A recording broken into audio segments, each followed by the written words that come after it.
LT grade biology classes की series में आज का टॉपिक है बायोटेक्नोलॉजी एंड जेनेटिक इंजीनियरिंग। तो इस टॉपिक पर आधारित मोस्ट इंपॉर्टेंट एमसीक्यू लेकर के आए हैं। चलिए शुरू करते हैं। पहला क्वेश्चन देखते हैं, आधुनिक जैव प्रौद्योगिकी के अंतर्गत आने वाली तकनीकें हैं। चार ऑप्शन आपके सामने दिए गए हैं। पुनर्योगज डीएनए तकनीक, डीएनए फिंगरप्रिंटिंग, जीन क्लोनिंग, उपरोक्त सभी। कौन सा आंसर सही होगा, सोचिए और बताइए। अभी तक आप लोगों ने वीडियो को लाइक ना किया हो तो जल्दी से लाइक कर दीजिए और अपने सभी दोस्तों में शेयर कर दीजिए ताकि ज्यादा से ज्यादा लोग जुड़ सकें।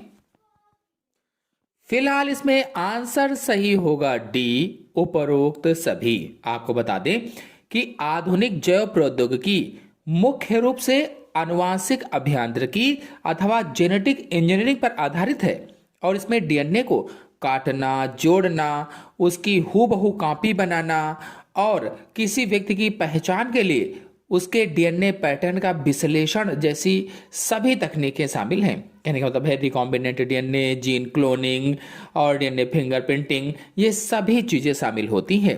नेक्स्ट क्वेश्चन है, वह तकनीक जिसमें जीन का संकलन तथा विलोपन किया जाता है कहलाती है। ऐसी तकनीक जिनमें जीन का संकलन और विलोपन किया जाता है उस तकनीक को क्या कहा जाता है। चार ऑप्शन आपके सामने दिए गए हैं। आप सभी लोग सोच कर बताइएगा कि इसमें कौन सा आंसर सही होगा। तो सभी लोग इस क्वेश्चन का आंसर कमेंट बॉक्स में बताएंगे कि 2 नंबर वाले क्वेश्चन में कौन सा आंसर सही होगा। नेक्स्ट क्वेश्चन है, जैव प्रौद्योगिकी नामक महत्वपूर्ण तकनीकी में कौन सी प्रक्रियाएं प्रयोग में लाई जाती हैं।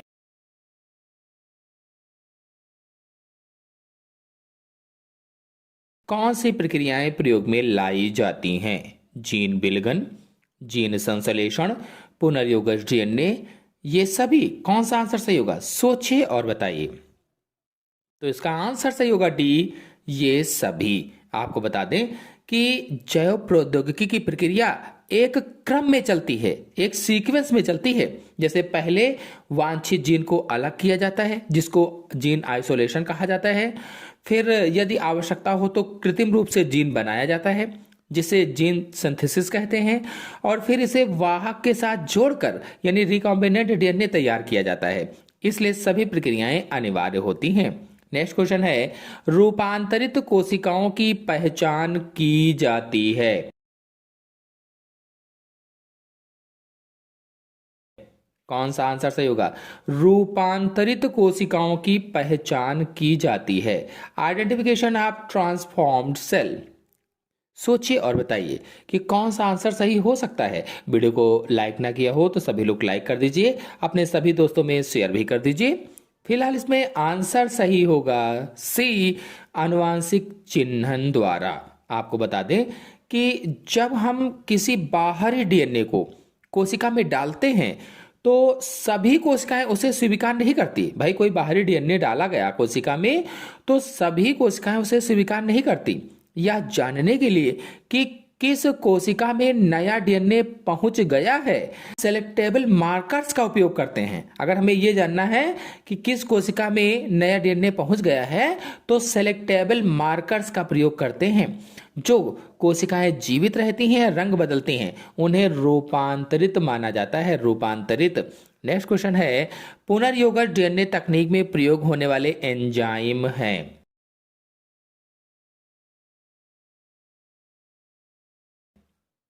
पुनर्योगज डीएनए तकनीक में प्रयोग होने वाले एंजाइम का नाम बताना है। Enzymes in are DNA technology, recombinant DNA technology भी आप कह सकते हैं। तो कौन सा आंसर सही हो सकता है इसमें से। भाई सभी लोग अपने दोस्तों में वीडियो को शेयर जरूर करें ताकि ज़्यादा से ज़्यादा लोग जुड़ सकें। फिलहाल इसमें आंसर सही होगा डी, ये सभी। आपको बता दें कि इस प्रक्रिया में अलग अलग काम करने के लिए अलग अलग एंजाइम होते हैं। लयन कोशिका दीवार को तोड़ने के लिए होता है जैसे लाइसोजाइम एंजाइम, और जो विदलन होता है, क्लीविंग होती है, डीएनए को विशिष्ट स्थानों से काटने के लिए होता है जैसे रिस्ट्रिक्शन एंजाइम। और अगर संयोजक की बात करें, ज्वाइनिंग की बात करें तो इसमें ज्वाइनिंग में जो है कटे हुए डीएनए टुकड़ों को जोड़ने के लिए होता है, जैसे डीएनए लाइगेज होता है। फिर नेक्स्ट क्वेश्चन है, आनुवांशिक अभियांत्रिकी में प्रयुक्त आणविक कैंचियां हैं।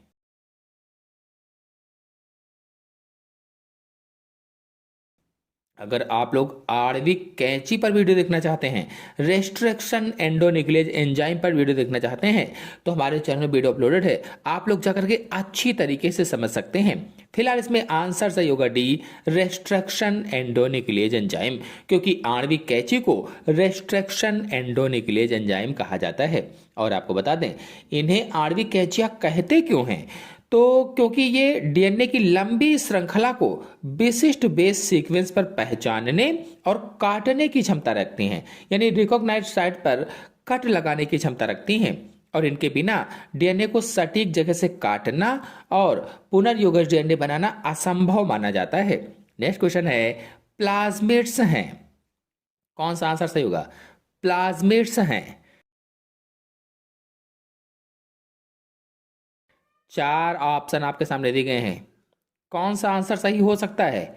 वीडियो को लाइक ना किया हो तो भाई सभी लोग जल्दी से लाइक कर दीजिए और अपने सभी दोस्तों में शेयर भी कर दीजिए। फिलहाल इसका आंसर सही होगा सी, जीवाणुओं का अतिरिक्त गुणसूत्र आनुवांशिक पदार्थ। आपको बता दें कि जीवाणु यानी बैक्टीरिया, तो बैक्टीरिया के अंदर उनके मुख्य क्रोमोसोमल डीएनए के अलावा, जो उनका मुख्य क्रोमोसोम होता है, गुणसूत्र होता है, उसके अलावा एक छोटा सा गोलाकार डीएनए अणु होता है जो स्वतंत्र रूप से प्रतिलिपि बना सकता है, रेप्लिकेट कर सकता है। इसे ही प्लाज्मिड कहते हैं और इसका उपयोग बायोटेक में जीन को एक जीव से दूसरे जीव में ले जाने के लिए किया जाता है। इसका मतलब ये हुआ कि जो जीवाणु होती है, जीवाणु में उसके खुद के डीएनए के अलावा एक और वृत्ताकार डीएनए पाया जाता है, एक्स्ट्रा क्रोमोसोमल मटेरियल पाया जाता है, उसे ही प्लाज्मिड कहा जाता है। नेक्स्ट क्वेश्चन है, सबसे अधिक वाहक के रूप में प्रयोग किए जाने वाले वाहक हैं।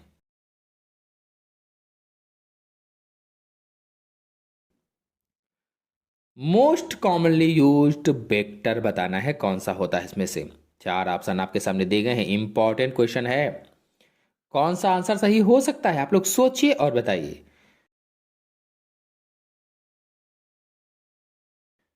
फिलहाल इसमें आंसर सही होगा PBR 322, कृत्रिम रूप से बनाया गया पहला व्यापक क्लोनिंग वाहक है। PBR 322 कृत्रिम रूप से बनाया गया पहला व्यापक क्लोनिंग वाहक है और इसमें 2 एंटीबायोटिक प्रतिरोधी जीन होते हैं, 2 एंटीबायोटिक प्रतिरोधी जीन, और जो वैज्ञानिकों को यह पहचानने में मदद करते हैं कि क्लोनिंग सफल रही या सफल नहीं हुई। नेक्स्ट क्वेश्चन है, जीवाणु में क्लोनिंग वाहक के रूप में काम आने वाले वाहक हैं। Bacteriophage, mosaic virus, adeno virus, herpes virus. कौन सा आंसर सही हो सकता है इसमें से? सोचिए और बताइए। फिलहाल इसमें आंसर सही होगा पहला, बैक्टीरियोफेज। आपको बता दें, बैक्टीरियोफेज वह वायरस होते हैं जो बैक्टीरिया को संक्रमित करते हैं और ये बैक्टीरिया के अंदर अपना डीएनए बहुत तेजी से बढ़ाते हैं, इसीलिए इनका उपयोग बड़े डीएनए टुकड़ों की क्लोनिंग के लिए वाहक के रूप में किया जाता है। और फिर अगला क्वेश्चन है, पैसेंजर डीएनए का दूसरा नाम है। पैसेंजर डीएनए का दूसरा नाम क्या है?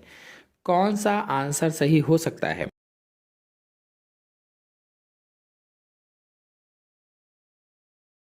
हम इसमें आपको 2 ऑप्शन बताते हैं, आप लोग बताइएगा कमेंट बॉक्स में कि कौन सा आंसर सही होगा, डीएनए प्रोब या फिर ये सभी, कौन सा आंसर सही होगा? सभी लोग कमेंट बॉक्स में इस क्वेश्चन का रिप्लाई दें।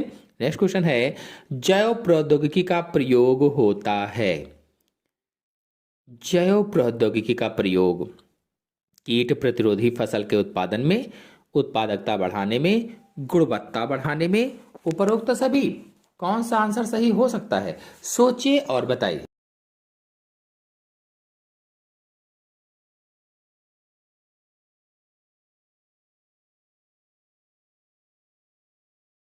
तो इसका आंसर सही होगा डी, उपरोक्त सभी। आपको बता दें कि बायोटेक का उपयोग आज कृषि में ऐसी फसलें उगाने के लिए हो रहा है जिन पर कीड़ों का असर ना हो, जैसे बीटी कॉटन है, और उनकी पैदावार बढ़े और पोषक तत्वों की मात्रा भी बेहतर और उनकी पैदावार बढ़े तथा पोषक तत्वों की मात्रा भी बेहतर हो, क्वालिटी भी बेहतर हो। नेक्स्ट क्वेश्चन है, पादप ऊतक संवर्धन में किसका प्रयोग होता है?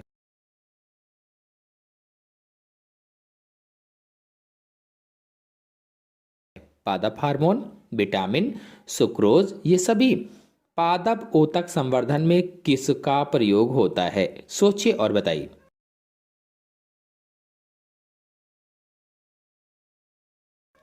ऑप्शन सही होगा इसमें से डी, ये सभी। बता दें, एक छोटे से ऊतक से पूरा पौधा उगाने के लिए उसे पोषक माध्यम की जरूरत होती है, कल्चर मीडियम की आवश्यकता होती है।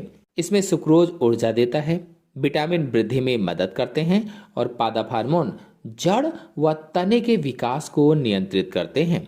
नेक्स्ट क्वेश्चन है, ऊतक संवर्धन में जड़ उत्पन्न करने हेतु प्रयुक्त हार्मोन है?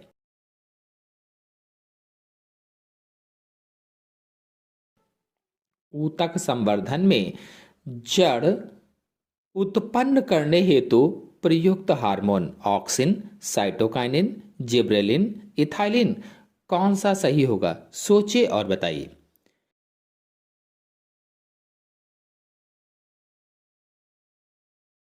आंसर सही होगा इसमें से पहला, ऑक्सिन हार्मोन। आपको बता दें, ऊतक संवर्धन के दौरान जब माध्यम में ऑक्सिन की मात्रा साइटोकाइनिन से अधिक रखी जाती है तो जड़ें निकलना शुरू होती हैं, रूट निकलने लगती हैं। इसके विपरीत साइटोकाइनिन तने के सूट को या सूट के विकास को बढ़ावा देता है।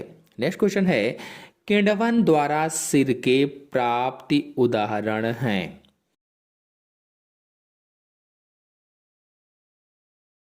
जो किण्वन के द्वारा सिरका प्राप्त होता है वो किसका उदाहरण है?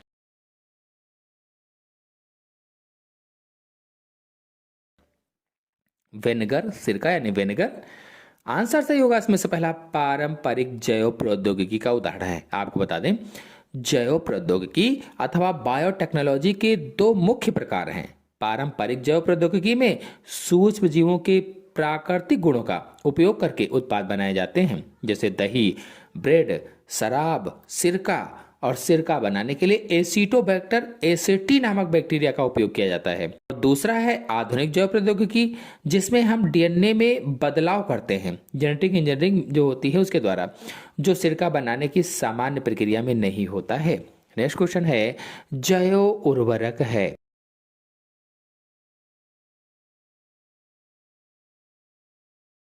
फाइटोफथोरा, स्यूडोमोनास, राइजोबियम, साल्मोनेला जैव उर्वरक है। कौन सा आंसर सही होगा? सोचिए और बताइए।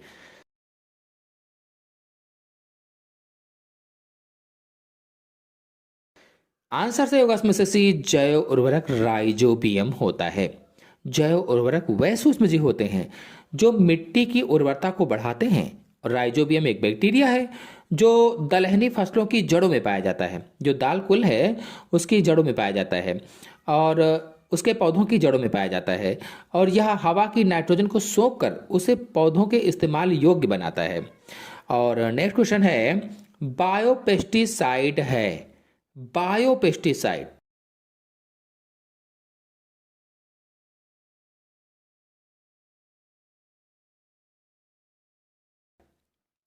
Bacillus thuringiensis, rhizobium, salmonella, Pythium.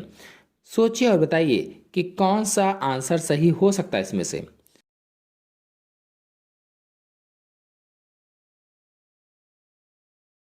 Answer सही होगा इसमें से पहला, बैसिलस thuringiensis। आपको बता दें कि बैसिलस thuringiensis जो है ये एक बायोपेस्टिसाइड है। बायोपेस्टिसाइड वह जैविक एजेंट होते हैं जो हानिकारक कीटों को मारते हैं। और बैसिलस thuringiensis यानी बीटी एक बैक्टीरिया है जिसमें एक विशेष प्रोटीन होता है। जब कोई कीट उसे खाता है तो यह पेट में उसके जाकर उसको मार देता है। इसी का उपयोग करके बीटी कॉटन जैसी फसलें बनाई गई हैं। और राइजोबियम एक उर्वरक है जो पेस्टिसाइड नहीं होता है। नेक्स्ट क्वेश्चन है, प्लाज्मिड का प्रयोग होता है?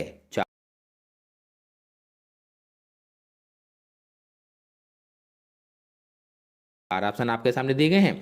इसका प्रयोग कहाँ होता है? सोचिए और बताइए कि कौन सा आंसर सही हो सकता है।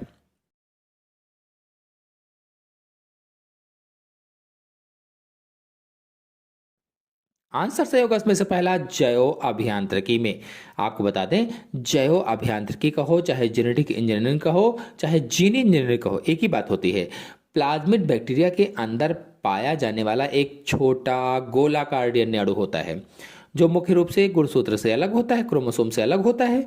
जैव अभियांत्रिकी या जेनेटिक इंजीनियरिंग में प्लाज्मिड को एक वाहक के रूप में उपयोग में लाया जाता है।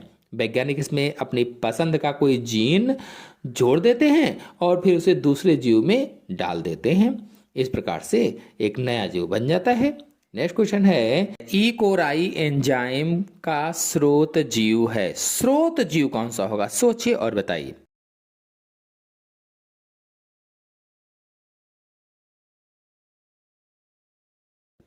आंसर सही होगा इसमें से पहला, इकोराई RY13।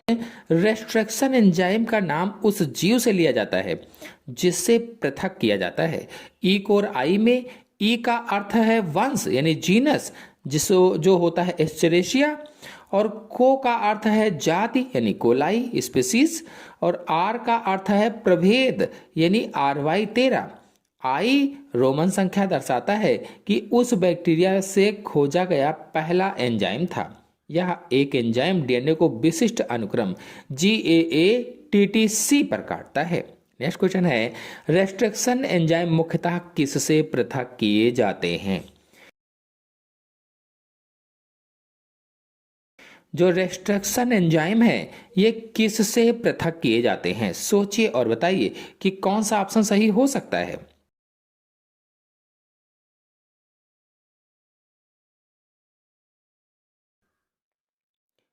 ऑप्शन सही होगा इसमें से डी, प्रोकैरियोट से। आपको बता दें कि जब कोई वायरस बैक्टीरिया पर हमला करता है तो ये एंजाइम वायरस के डीएनए को टुकड़ों में काटकर उसे नष्ट कर देते हैं, जिससे बैक्टीरिया संक्रमण से बच जाता है। और चूंकि बैक्टीरिया प्रोकैरियोटिक कोशिकाएं हैं, इसीलिए विकल्प डी वाला सही होगा। और थोड़ी जानकारी आपको देते हैं कि रेस्ट्रिक्शन एंजाइम प्राकृतिक रूप से बैक्टीरिया में पाए जाते हैं या प्रोकैरियोट्स में पाए जाते हैं, और यह बैक्टीरिया के लिए एक रक्षा तंत्र की तरह से काम करते हैं, डिफेंस मैकेनिज्म की तरह से काम करते हैं। नेक्स्ट क्वेश्चन है, पादप ऊतक संवर्धन में प्राप्त कोशिकाओं का समूह है। पादप ऊतक संवर्धन में प्राप्त कोशिकाओं का समूह बताना है। ऊतक, कैलस, कार्तोतक, उपरोक्त में से कोई नहीं।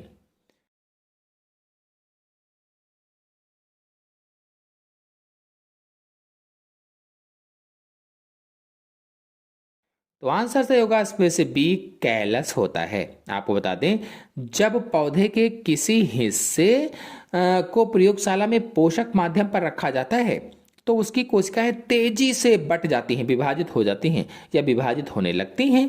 और पूछा जाए कैलस क्या है, तो कोशिकाओं के इस अनियंत्रित और असंगठित समूह को कैलस कहा जाता है। और बाद में इस कैलस में हार्मोन डालकर इससे नए पौधे विकसित किए जाते हैं। तो इस तरह से एलटी ग्रेड का पूरा सिलेबस समाप्त हो गया है। आशा है आपको सभी वीडियो और आज का वीडियो अच्छा लगा होगा। अच्छा लगा हो लाइक कीजिए, अपने सभी दोस्तों में शेयर कीजिए। चैनल पहली बार आए हैं तो चैनल को सब्सक्राइब भी कर लीजिए। धन्यवाद।